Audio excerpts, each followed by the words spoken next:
What can leaders do differently? Let me give you 4 things you can start applying with your team today. The first one is to explain the why.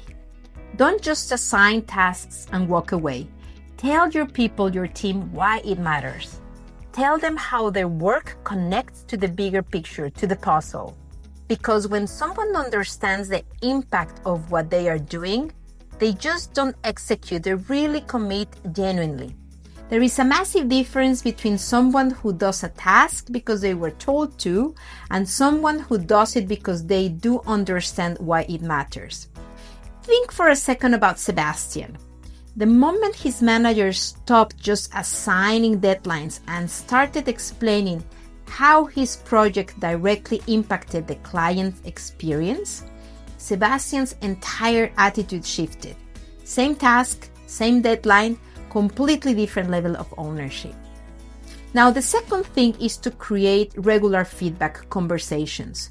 Not annual reviews, not a formal sit down once a year where everything feels like verdict.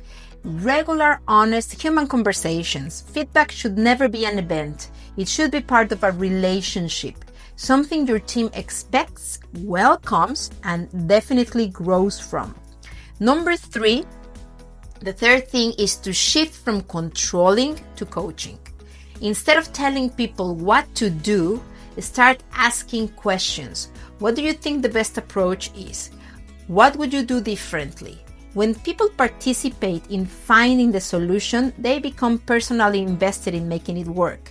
So just stop managing resistance and start building ownership.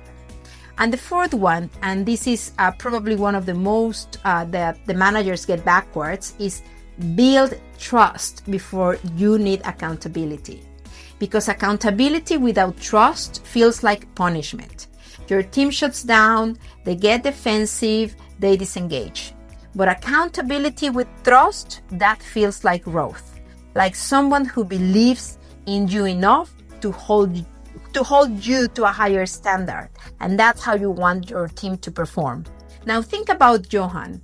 The reason every direction he gave was met with resistance, it wasn't because his team was difficult. It was really because he tried to demand accountability before he had ever even built trust.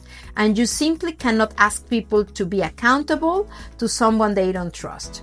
That is a shift, and that is what changes everything.